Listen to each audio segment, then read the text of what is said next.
So tonight we are reading The Call of Cthulhu by H.P. Lovecraft. Chapter 3. The Madness from the Sea.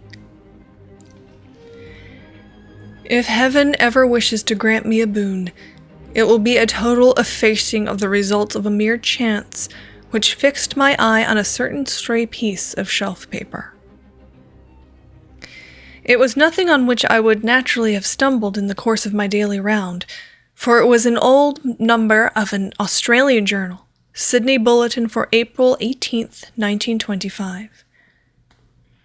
It had escaped even the Cutting Bureau, which had, at the time of its issuance, had been avidly collecting material for my uncle's research. I had largely given over my inquiries into what Professor Angell called the Cthulhu cult, and was visiting a learned friend of Paterson, New Jersey, the curator of a local museum and mineralogist of note. Examining one day the reserved specimens roughly set on the storage shelves in a rear room of the museum, my eye was caught by an odd picture in one of the old papers spread beneath the stones.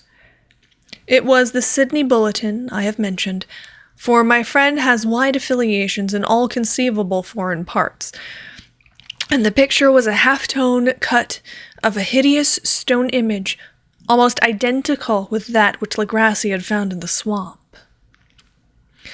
Eagerly clearing the sheet of its precious contents, I scanned the item in detail and was disappointed to find it of only moderate length. What it suggested, however, was of portentous significance to my flagging quest, and I carefully tore it out for immediate action. It read as follows. Mystery derelict found at sea. Vigilant arrives with helpless armed New Zealand yacht in tow. One survivor and dead man found aboard. Tale of desperate battle and deaths at sea. Rescued seaman refuses particulars of strange experience. Odd idol found in his possession. Inquiry to follow. The Morrison Company's freighter Vigilant, bound from Valparaiso, arrived this morning in its wharf at Darling Harbor, having in tow the battled and disabled but heavily armed steam yacht Alert of Dunedin, New Zealand, which was sighted April 12th in south latitude 34 degrees 21 minutes, west longitude 152 degrees 17 minutes, with one living and one dead man aboard. The Vigilant left Valparaiso March 25th, and on April 2nd was driven considerably south of her course by exceptionally heavy storms and monster waves. On April 12th, the derelict was sighted, and although apparently deserted, was found upon boarding to contain one survivor in a half-delirious condition and one man who had evidently been dead for more than a week. The living man was clutching a horrible stone idol of unknown origin, about a foot in height, regarding whose nature authorities at Sydney University, the Royal Society, and the museum in College Street all profess complete bafflement, and which the survivor says he found in the cabin of the yacht, in a small carved shrine of common pattern. This man, after recovering his senses, told an exceedingly strange story of piracy and slaughter. He is Gustav Johansen, a Norwegian of some intelligence, and had been second mate of the two-masted schooner Emma of Auckland, which sailed for Callao February 20th with a complement of 11 men. The Emma, he says, was delayed and thrown widely south of her course by the great storm of March 1st, and on March 22nd, in south latitude 49 degrees 51 minutes, west longitude 128 degrees 34 minutes, encountered the Alert, manned by a queer and evil-looking crew of Kanankas and half-castes. Being ordered peremptorily to turn back, Captain Collins refused, whereupon the strange crew began to fire savagely and without warning upon the schooner, with a particularly heavy battery of brass cannon forming part of the yacht's equipment. The Emma's men showed fight, says the survivor, and though the schooner began to sink from shots beneath the waterline, they managed to heave alongside their enemy and board her, grappling with a savage crew on the yacht's deck and being forced to kill them all, this number being slightly superior, because of their particularly abhorrent and desperate, though rather clumsy, mode of fighting. 3 of the Emma's men, including Captain Collins and First Mate Green, were killed. The remaining 8 under Second Mate Johansen proceeded to navigate the captured yacht, going ahead in their original direction to see if any reason for their ordering back had existed. The next day, it appears, they raised and landed on a small island, although none is known to exist in that part of the ocean, and 6 of the men somehow died ashore, although Johansen is queerly reticent about this part of the story and speaks only of their falling into a rock chasm. Later, it seems, he and 1 companion boarded the yacht and tried to manage her, but were beaten about by the storm of April 2nd. From that time till his rescue on the 12th, the man remembers little, and he does not even recall when William Bryden, his companion, died. Bryden's death reveals no apparent cause and was probably due to excitement or exposure. Cable advices from Dunedin report that the Alert was well known there as an island trader and bore an evil reputation along the waterfront. It was owned by a curious group of half-castes whose frequent meetings and night trips to the woods attracted no little curiosity, and it had set sail in great haste just after the storm and earth tremors of March 1st. Our Auckland correspondent gives the Emma and her crew an excellent reputation, and Johansen is described as a sober and worthy man. The Admiralty will institute an inquiry on the whole matter beginning tomorrow, at which every effort will be made to induce Johansen to speak more freely than he has done hitherto. This was all, together with the picture of the hellish image. But what a train of ideas it started in my mind. Here were new treasuries of data on the Cthulhu cult, and evidence that it had strange interests at sea as well as on land. What motive prompted the hybrid crew to order back the Emma as they sailed about with their hideous idol? What was the unknown island on which 6 of the Emma's crew had died and about which the mate Johansen was so secretive? What had the Vice Admiralty's investigation brought out, and what was the known of the noxious cult in Dunedin? And most marvelous of all, what deep and more than natural linkage of dates was this, which gave a malign and now undeniable significance to the various turns of events so carefully noted by my uncle? March 1st, our February 28th according to the international dateline, the earthquake and storm had come. From Dunedin, the Alert and her noisome crew had darted eagerly forth, as if imperiously summoned, and on the other side of the earth poets and artists had begun to dream of a strange, dank cyclopean city, whilst a young sculptor had molded in his sleep the form of the dreaded Cthulhu. March 23rd, the crew of the Emma landed on an unknown island and left 6 men dead. And on that date, the dreams of sensitive men assumed a heightened vividness and darkened with dread of a giant monster's malign pursuit, whilst an architect had gone mad and a sculptor had lapsed suddenly into delirium. And what of this storm on April 2nd, the date on which all dreams of the dank city ceased, and Wilcox emerged unharmed from the bondage of strange fever? What of all this, and of those hints of old Castro about the sunken star-born old ones and their coming reign, their faithful cult and their mastery of dreams? Was I tottering on the brink of cosmic horrors beyond man's power to bear?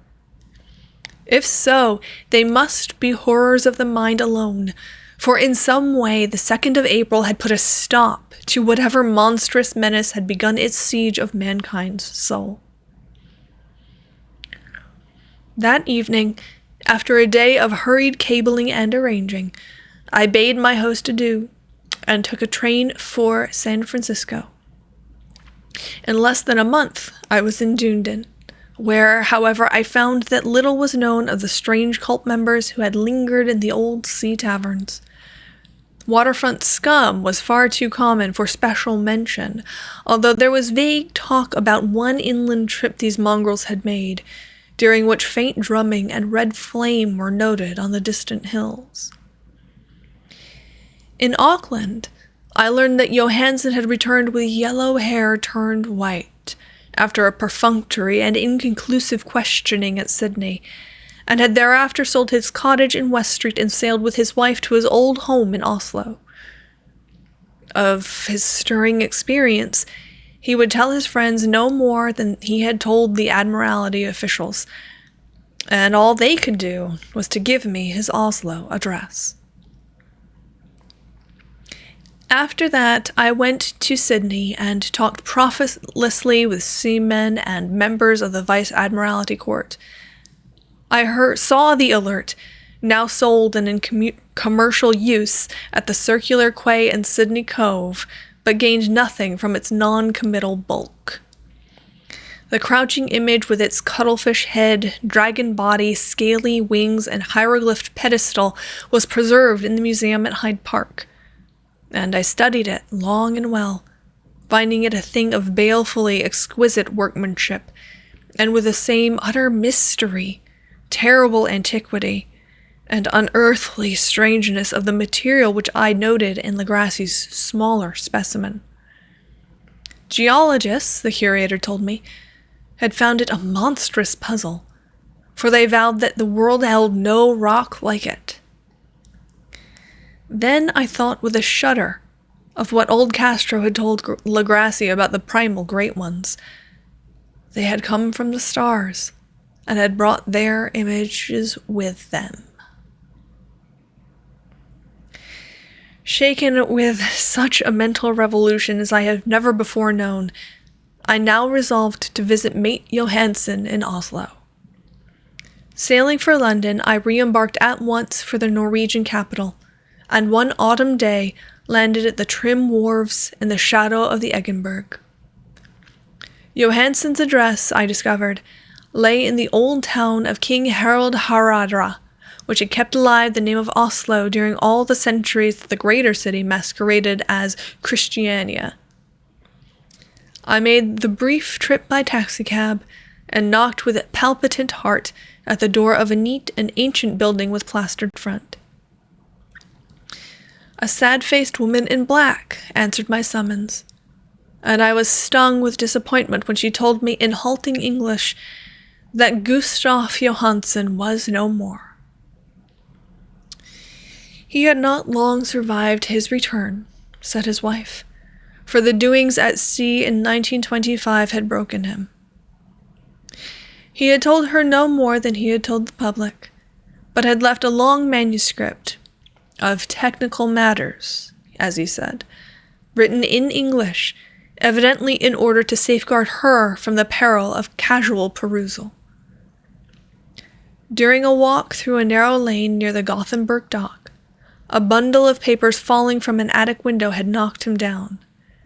2 Lascar soldiers at once helped him to his feet, but before the ambulance could reach him, he was dead. Physicians found no adequate cause for the end, and laid it to heart trouble and a weakened constitution. I now felt gnawing at my vitals that dark terror which will never leave me till I, too, am laid at rest, accidentally or otherwise. Persuading the widow that my connection with her husband's technical matters was sufficient to entitle me to his manuscript, I bore the document away and began to read it on the London boat. It was a simple, rambling thing, a naive sailor's effort at a post-facto diary, and strove to recall day by day that last, awful voyage.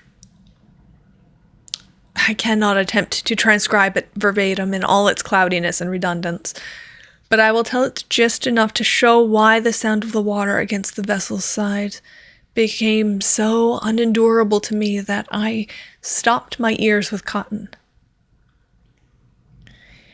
Johansen, thank God, did not know quite all, even though he saw the city and the thing.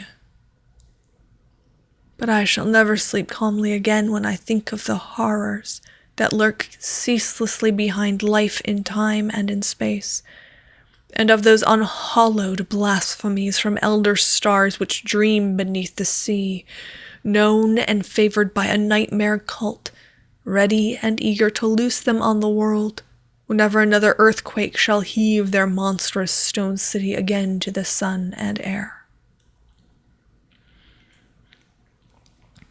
Johansen's voyage had begun just as he told it to the Vice Admiralty. The Emma, in ballast, had cleared Auckland on February 20th, and had felt the full force of that earthquake-born tempest which must have heaved up from the sea bottom the horrors that filled men's dreams. Once more under control, the ship was making good progress when held up by the Alert on March 22nd, and I could feel the mate's regret as he spoke of her bombardment and sinking. Of the swarthy cult fiends on the Alert, he speaks with some significant horror. There was some peculiarly abominable quality about them, which made their destruction seem almost a duty, and Johansen shows ingenious wonder at the charge of ruthlessness brought against his party during the proceedings of the Court of Inquiry.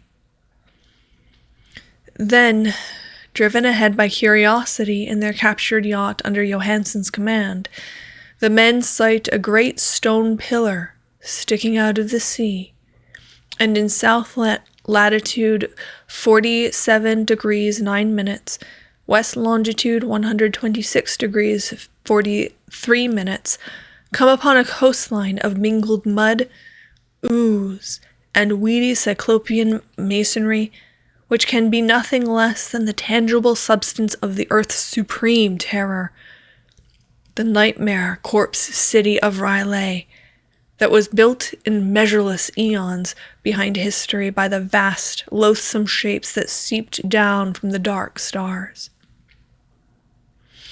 There lay great Cthulhu and his hordes, hidden in green slimy vaults, and sending out at last, after cycles incalculable, the thoughts that spread fear to the dreams of the sensitive and called imperiously to the faithful to come on a pilgrimage of liberation and restoration.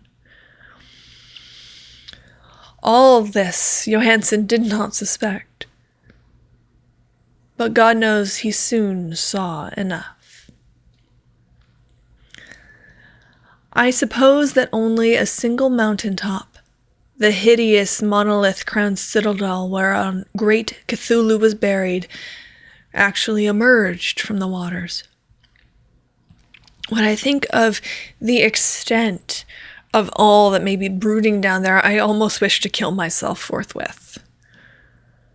Johansen and his men were awed by the cosmic majesty of this dripping Babylon of elder demons, and must have guessed without guidance that it was nothing of this or of any sane planet.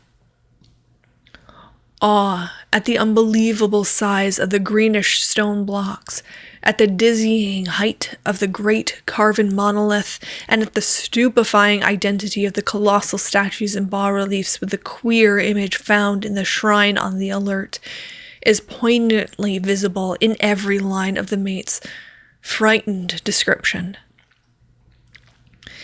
Without knowing what futurism is like, Johansen achieved something very close to it when he spoke of the city. For instead of describing any definite structure or building, he dwells only on the broad impressions of vast angles and stone surfaces. Surfaces too great to belong to anything right or proper for this earth, and impious, with horrible images and hieroglyphs. I mention his talk about angles because it suggests something Wilcox had told me of his awful dreams. He had said that the geometry of the dream place he saw was abnormal, non-Euclidean, and loathsomely redolent of spheres and dimensions apart from ours.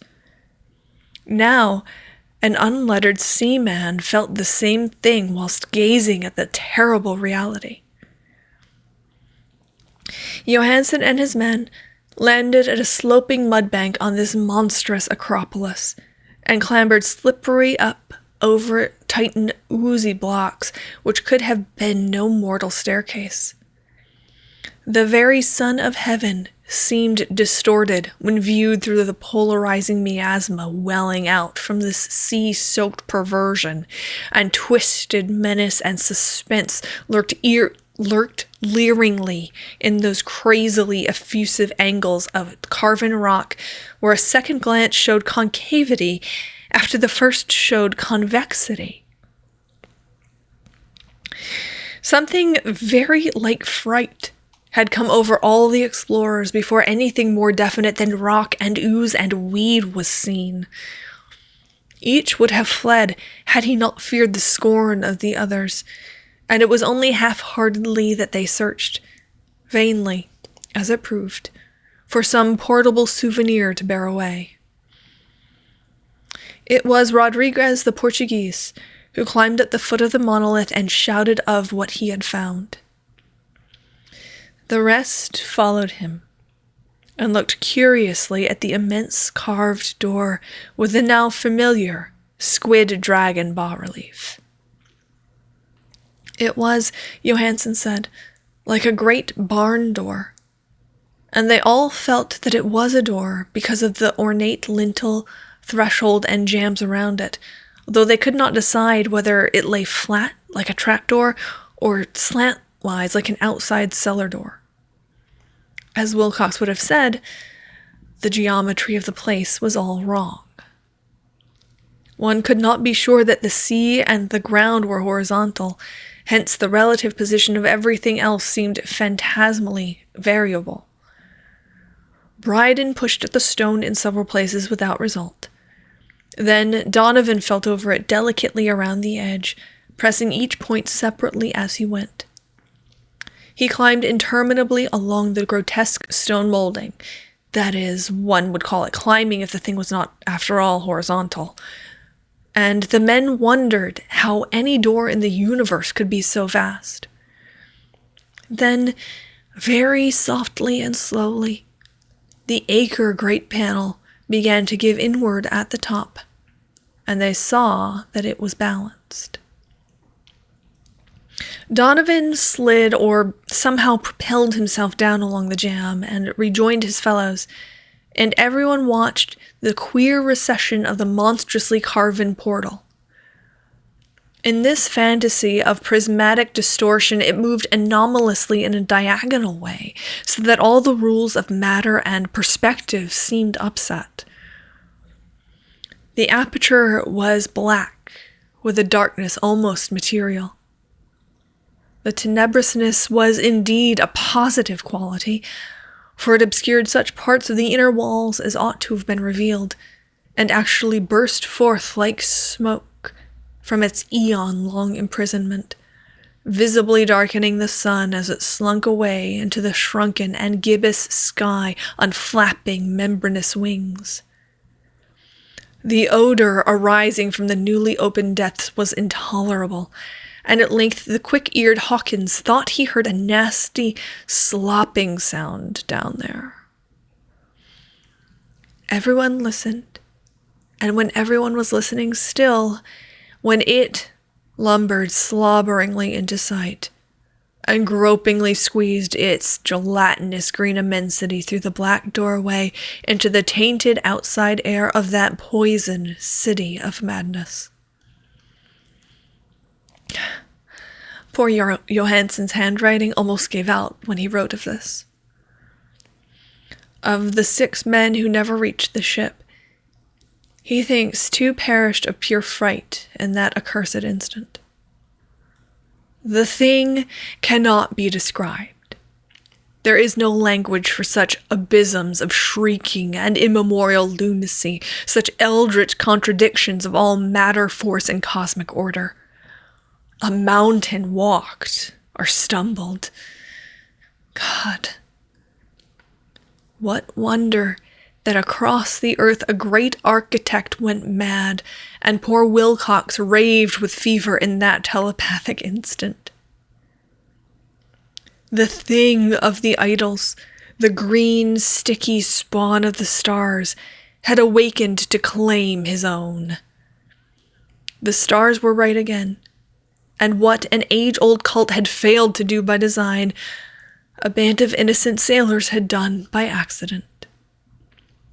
After vigintillions of years, great Cthulhu was loose again, and ravening for delight. 3 men were swept up by the flabby claws before anybody turned. God rest them, if there be any rest in the universe. They were Donovan, Guerra, and Angstrom.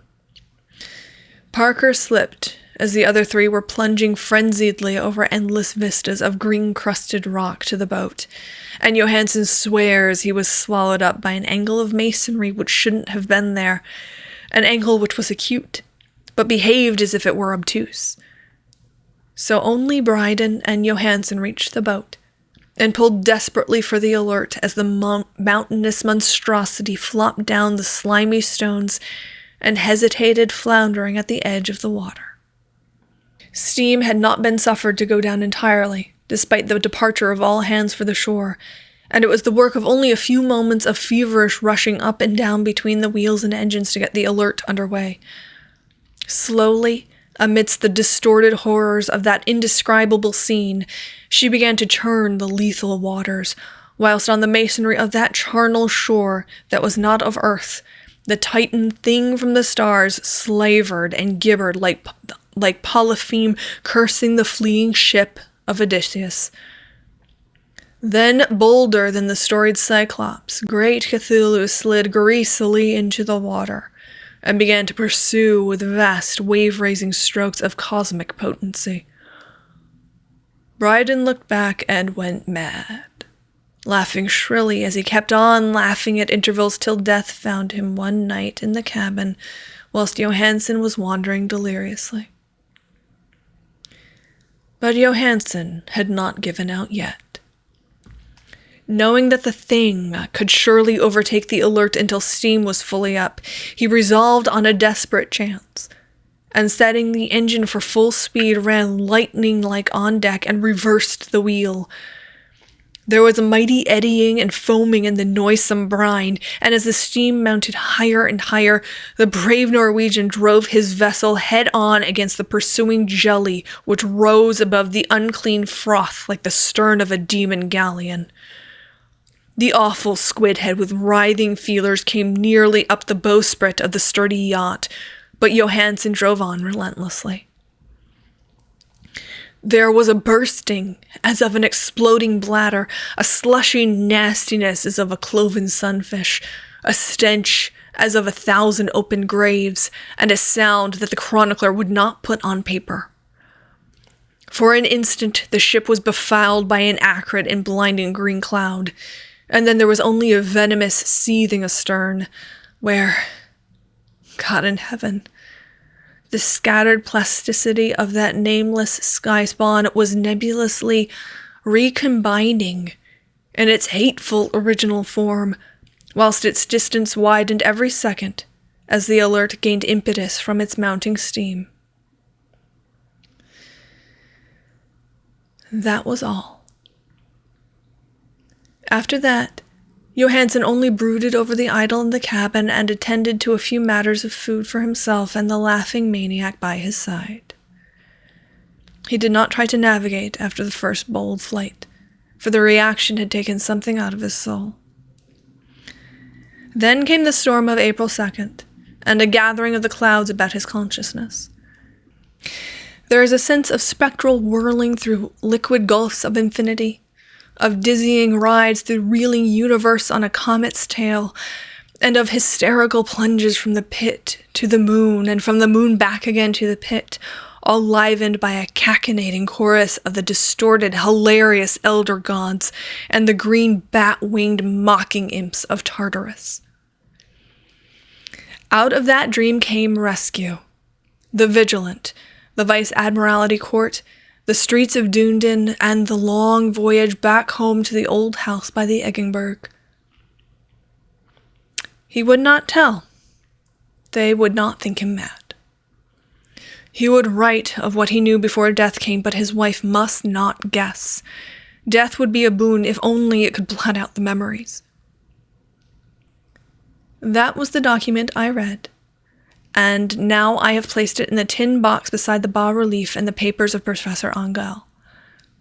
With it shall go this record of mine, this test of my own sanity, wherein is pieced together that which I hope may never be pieced together again.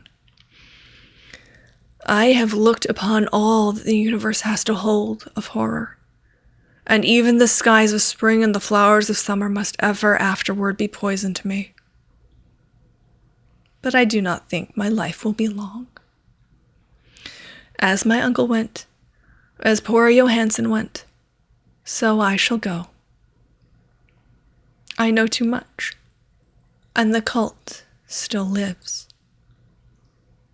Cthulhu still lives too, I suppose, again in that chasm of stone which has shielded him since the sun was young.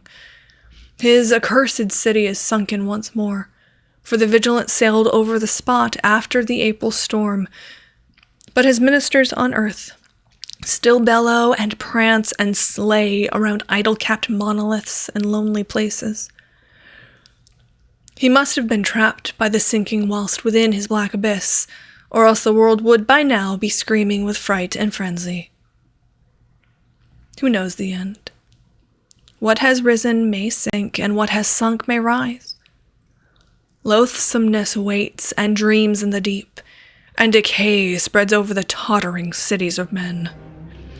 A time will come, but I must not and cannot think. Let me pray that, if I do not survive this manuscript, my executors may put caution before audacity and see that it meets no other eye. The end.